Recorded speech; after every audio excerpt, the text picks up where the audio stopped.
وأصحابه أجمعين ومن تبعهم بإحسان إلى يوم الدين أما بعد.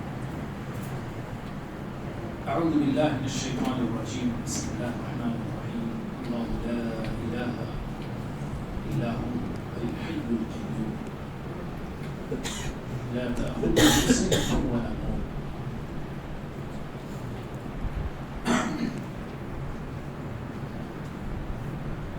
محترم بھائیو، اللہ تعالیٰ کی توفیق سے ہم لوگ 3 روزے مکمل کر چکے ہیں اور آج کی ہماری یہ 4تھی تراویح ہے.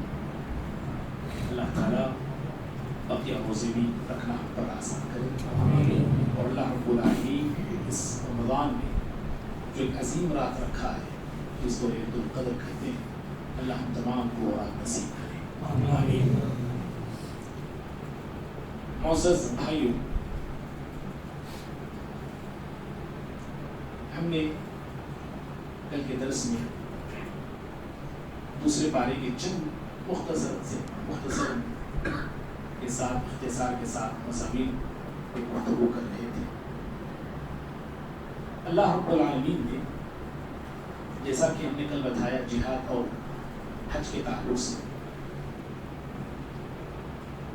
جہاد اور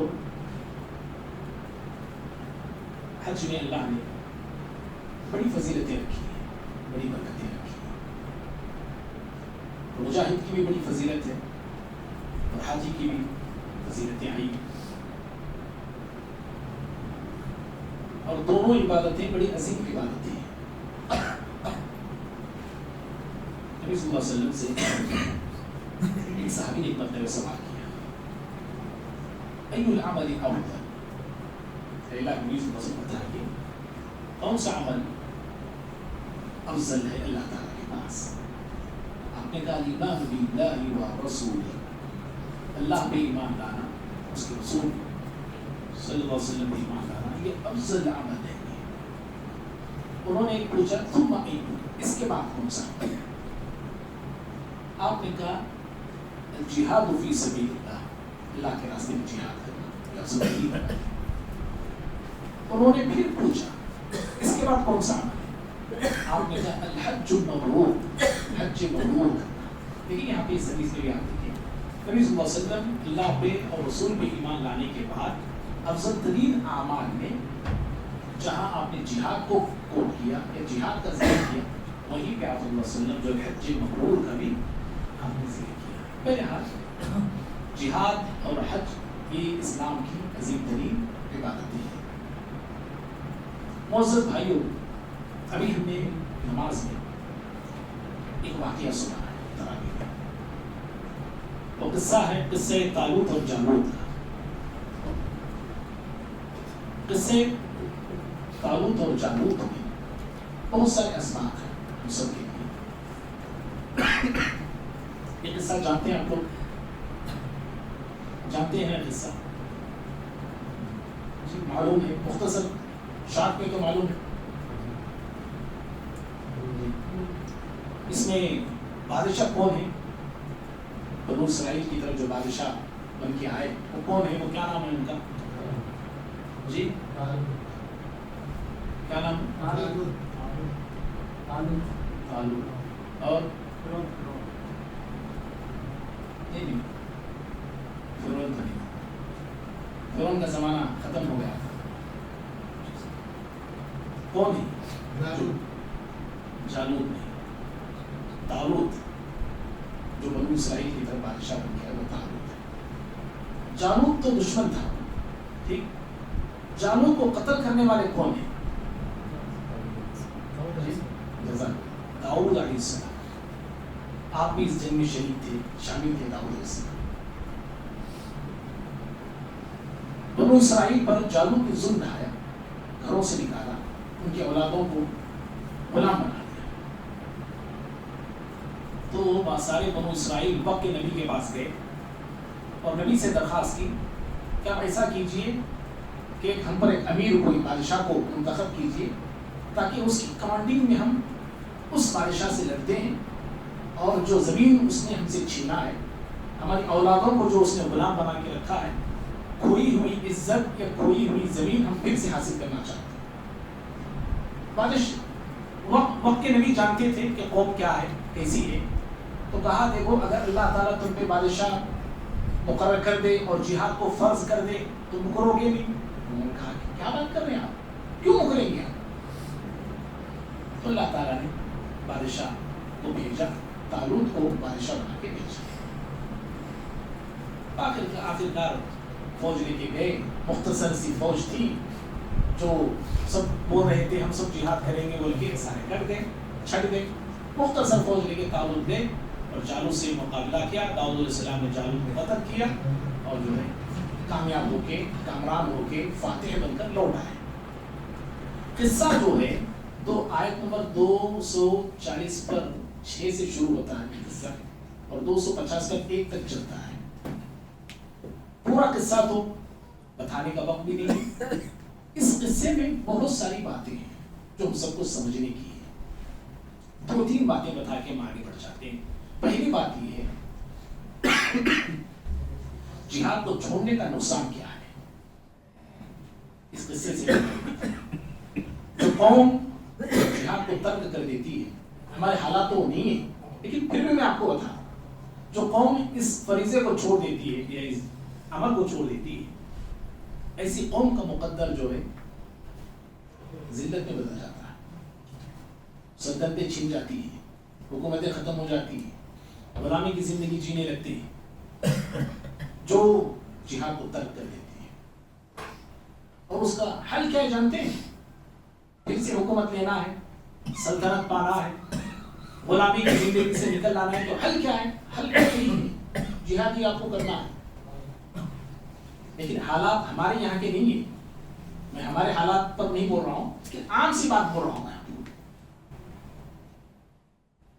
اور جہاد سے کیسے لوگ بھاگتے ہیں، جہاد سے کیسے لوگ بھاگتے ہیں، کیسے لوگ جی چراتے ہیں، اس واقعے میں بتایا گیا ہے۔ جو زندگی سے محبت کرتے ہیں، دنیا سے محبت کرتے ہیں اور اسی کو سب کچھ سمجھتے ہیں نا، وہ جہاد کا نام سن کے تھر تھرانے لگتے ہیں، کب کب آنے لگتے ہیں، کیا باتاں بول رہی بابا انہوں، کون آپ کو پکڑ کے جاتا ہے کہ ہم نا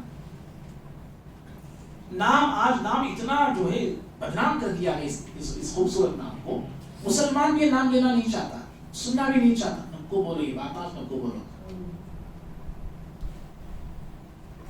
جو قوم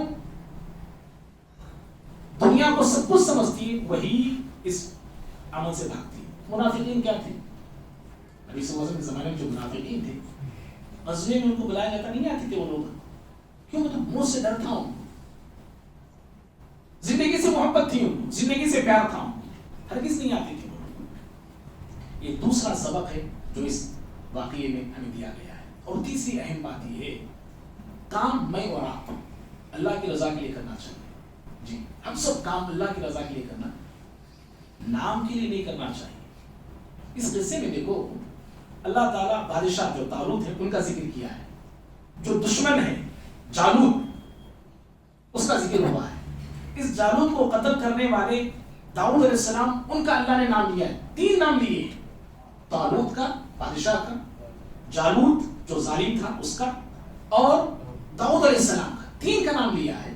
جو مکے نبی تھے نا، پوری بنی اسرائیل ان کے پاس آتے ہیں، پہلے آ کے بولتے ہیں کہ ایسے اے نبی ایسا کیجئے، کوئی ہم پر ایک امیر، ایک بادشاہ کو مقرر کیجئے۔ اللہ نے اس نبی کا نام نہیں دیا ہے، وقال لهم نبیہم، یہ الفاظ استعمال اللہ کرتے ہیں، ان کے نبی نے ان سے کہا۔ وہ کون نبی؟ نام ذکر نہیں۔ اہل علم کہتے ہیں اس آیت کی روشنی میں کہ انسان نام پر محنت نہیں کرنا چاہیے، اللہ کے لیے کام کرتے جائیے۔ میرا نام آتے نہیں آتے، سمجھ بات سمجھ میں آ رہی ہے آپ کو؟ نام امپورٹنٹ نہیں ہے۔ آج لوگ جو ہے دین کے کام سے، بھلے کام سے، نیک کام سے بھاگتے کیوں ہیں؟ ہمارا نام نہیں آتا بھائی، سمجھ رہے؟ کسی کو دینا ہے نہیں دیتے، نہیں میرا نام نہیں آتا وہاں پہ۔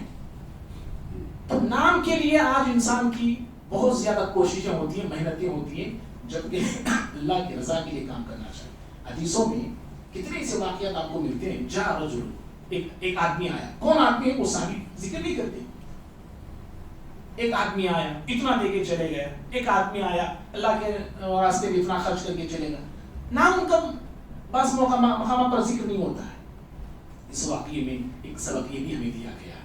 بہرحال ایسے بہت سارے اسباب جو اس واقعے کے اندر موجود ہے جو اللہ تعالیٰ نے ہم سب کو بتایا ہے, دیا ہے.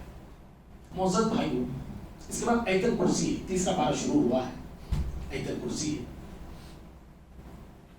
قرآن کی بڑی عظیم آیت ہے نا. ایک سوال آپ سے میں کر لیتا ہوں, آیت الکرسی یا آیت الکرسی صحیح کون سا ہے؟ کیا بولنا چاہیے, آیت الکرسی یا آیت الکرسی؟ جی آیت الکرسی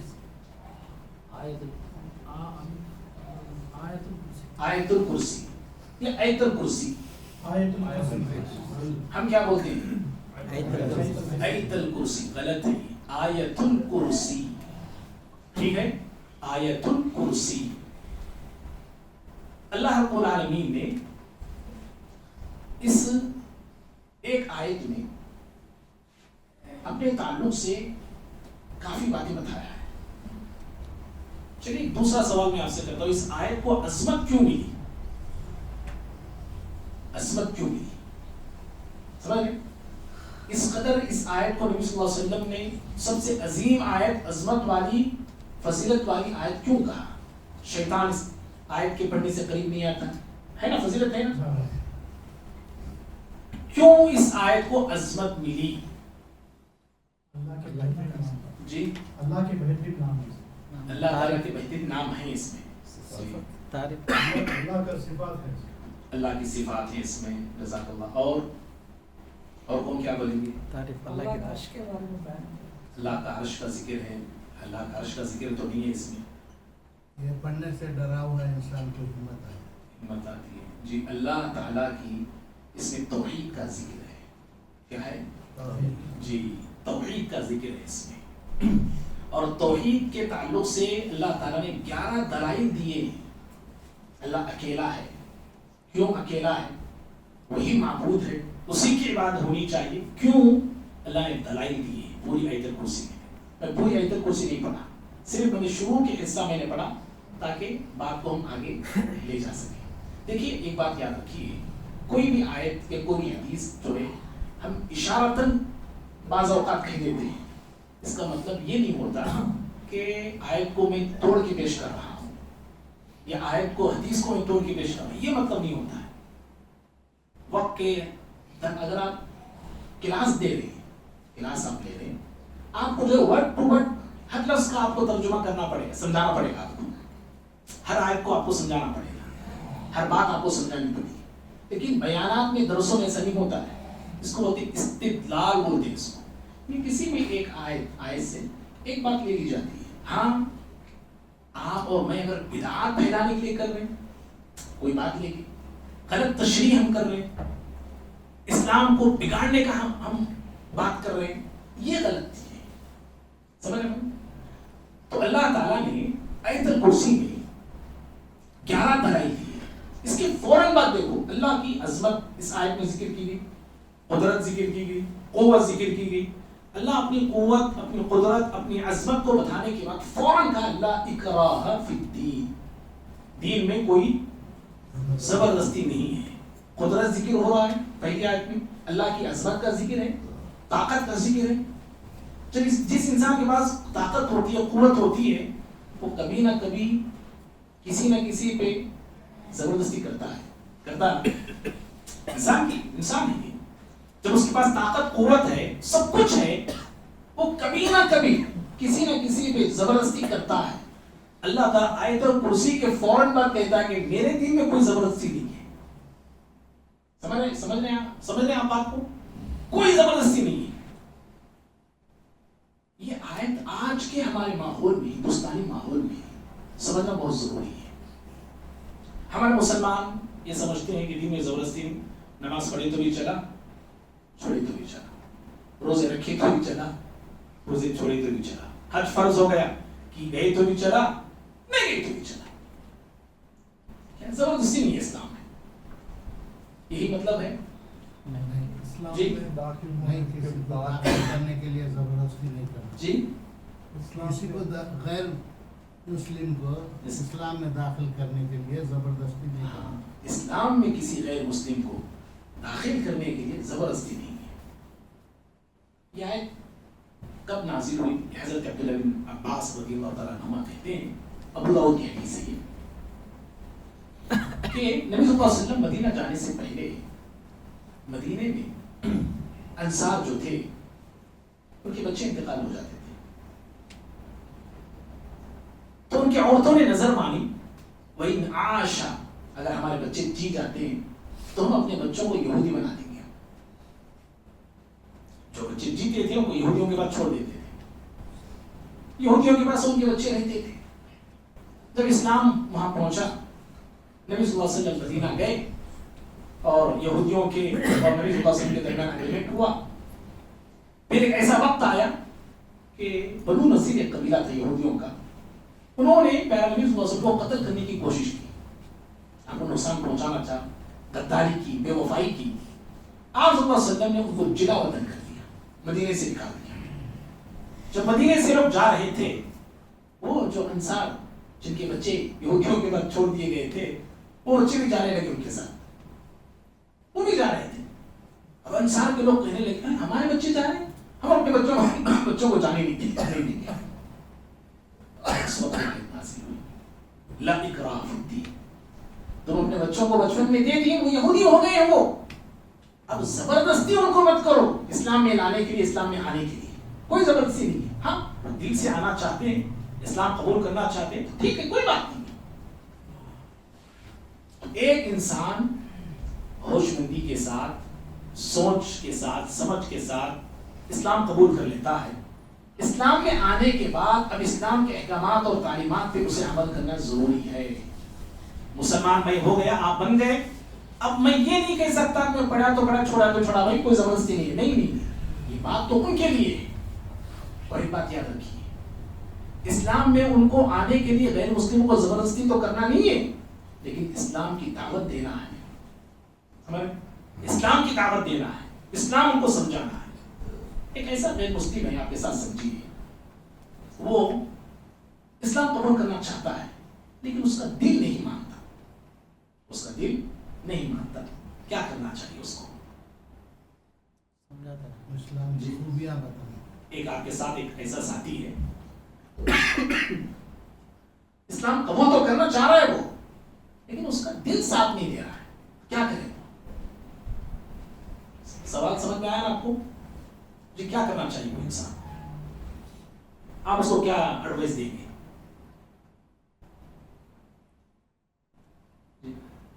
سوال سمجھ میں نہیں آیا؟ شاید آیا؟ جی آپ کیا اس کو بولیں، کیا مشورہ دیں گے آپ؟ اچھی طرح سے اچھی طرح سمجھا. جزاک اللہ. مسند احمد کی حدیث ہے، نبی صلی اللہ علیہ وسلم نے ایک آدمی سے کہا اسلم، اسلام قبول کر لے. اس نے کہا کہ میں اپنے دل میں تنگی محسوس کر رہا ہوں، یعنی چاہتا ہوں لیکن دل میرا مانتا نہیں ہے. آپ نے کہا کہ تب بھی اسلام قبول کر لے. کیا کہا آپ نے؟ تب بھی اسلام قبول کر لے، اس لیے کہ اللہ دھیرے دھیرے دھیرے دل کو بھی اسلام کے لیے کھول دے گا. اگر تو اسلام قبول کرنا چاہ رہا ہے لیکن دل نہیں مان رہا نا، لیکن قبول کر لے، اس لیے کہ دھیرے دھیرے تیرے نیت پر، اخلاص کی بنا پر، تیرے اچھے اعمال کی بنا پر اللہ تعالیٰ تیرے دل میں اسلام کو داخل کر دے گا. بھائیو،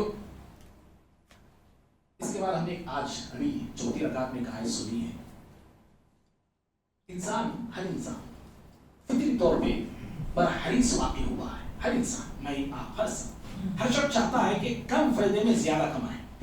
غلط نہیں لائے، ہر انسان چاہتا ہے، اللہ فطرت میں ہی رکھ دیا ہمارے، کم فائدے میں یا کم انویسٹمنٹ میں زیادہ کمائے. ہر شخص چاہتا ہے، اور اسی چاہت نے مجھے اور آپ کو بہت جگہ پہ لے کے چلی گئی تھی. ادھر ادھر ہم نے پیسہ کمایا. ایک ایسا راستہ ہے تو ایک ایسا مالک ہے، اونر ہے، ایک ایسا مالک ہے، اگر ہم 1 روپیہ دیتے ہیں تو 700 روپے دیتا ہے. 1 روپیہ دیتے ہیں تو فائدہ کتنا آئے گا؟ 700 روپے آئے گا. کیا یہ تجارت آپ کرنا چاہ رہے ہیں؟ جی کرنا چاہ رہے، لگانا چاہ رہے ہیں پیسہ؟ لگائیں گے؟ نہیں لگائیں گے. یہ اللہ تعالیٰ مالک ہے. جی اللہ تعالیٰ مالک ہے. اللہ تعالیٰ نے کہا الذین ينفقون فی سبیل اللہ، جو لوگ اللہ کے راستے میں خرچ کرتے ہیں، یعنی اللہ کی رضا کے لیے دینا ہے، یہ شرط ہے کہ اللہ کی رضا کے لیے دیتے ہیں، تو اللہ رب العالمین اس کی مثال دی اس بالی سے، ایک درخت سے جس کی ایک بالی ہوتی ہے، اس ایک بالی میں 700 دانے ہوتے ہیں۔ واللہ یضاعف لمن یشاء، اللہ چاہے تو اور بڑھا کے دیتا ہے، اور بڑھا کے دیتا ہے۔ اللہ تعالیٰ نے اس کے بعد اب سنیں گے انشاءاللہ سود کا اور قرض کا ایک ساتھ اللہ نے ذکر کیا ہے، ایک ساتھ سود کے بعد فوراً اللہ نے قرض کا ذکر کیا ہے۔ دیکھیے جہاں کہیں بھی قرض دینے کا رواج نہیں ہوتا نا، وہاں پہ سود اپنی جگہ لے لیتا ہے۔ جس معاشرے میں، جس خاندان، جس سماج میں قرض دینے والے نہیں ہوتے ہیں، وہاں پہ سود آٹومیٹک اپنی جگہ بنا لیتا ہے۔ دکانیں اوپن ہو جاتی ہیں سود خوروں کی، سود دینے کے لیے۔ تروپتی میں آج گلی گلی میں، محلے محلے میں کے اندر ہے۔ کیوں؟ اس لیے کہ قرض دینے والے نہیں ہیں۔ اور کیوں نہیں ہیں؟ اکثر تو لوگ دیتے نہیں، اور چند جو دیتے ہیں وہ اس ڈر سے نہیں دیتے کہ پھر ہمارا مال واپس نہیں آتا ہے۔ اور لینے والے بھی ماشاءاللہ لوگ رہتے ہیں 7 گھٹ کا پانی پلاتے ہیں نا، 7 گھٹ کا 7 سمندر کا پانی پلا پلا کو دیتے ہیں۔ یہ غلط ہے، یاد رکھیے۔ میری ایک حرکت کی وجہ سے آدمی جو دینے والا ہے وہ اپنے ہاتھ روک لیتا ہے۔ کبھی ایسی حرکت نہیں کرنا چاہیے۔ تو اللہ نے سود کا اور قرض کا ایک ساتھ ذکر کیا ہے۔ سود کیا ہے؟ سود کے نقصانات کیا ہیں؟ بہت سارے نقصانات اللہ نے بیان کیے۔ اور قرض میں اللہ تعالیٰ نے ایک اہم بات بتایا ہے، جو قرض آپ دیتے ہیں، کسی کو بھی دیتے ہیں، 3 کام ضروری ہے۔ ایک، لکھ لینا ہے۔ دوسرا، مدت ٹائم مقرر کر لینا ہے۔ تیسرا، گواہ بنا رکھنا ہے۔ یہ 3 ضروری ہے قرض دیتے وقت۔ پہلا احکامات باتیں تو زیادہ تھی، لیکن ایک بات پر اپنا درس میں ختم کرتا ہوں۔ سورہ بقرہ میں اللہ تعالیٰ نے، ابھی ہم نے آیتیں سنی، 2 ایسے قصے ابھی ہم نے سنے چھوٹی رکعت میں، جس میں اللہ نے مردوں کو زندہ کیا ہے، مردوں کو زندہ اللہ نے کیا۔ سورہ بقرہ میں ٹوٹل 5 ایسے قصے ہیں جن میں اللہ تعالیٰ نے مردوں کو دوبارہ زندہ کرنے کا ذکر کیا ہے۔ ٹوٹل کتنے قصے ہیں؟ 5 ہیں۔ 2 ابھی ہم نے سنا ہے، 3 اور ہیں، یا 3 سن چکے ہیں آلریڈی۔ آپ کل بتائیں گے انشاءاللہ وہ 3 قصے کون سے ہیں۔ ٹوٹل 5 بتانا ہے، بتائیں گے انشاءاللہ جی۔ ٹوٹل 5 قصے ہیں، وہ 5 قصے کون سے ہیں آپ کو انشاءاللہ کل کے درس میں ہو سکا تو ضرور آپ بتانے کی کوشش کیجیے۔ اللہ تعالیٰ سے دعا ہے اللہ تعالیٰ مجھے بھی آپ کو بھی سبھی کو قرآن مجید سنت رسول صلی اللہ علیہ وسلم میں عمل کرنے والے بنائے۔ آمین۔ تمام کے سیاح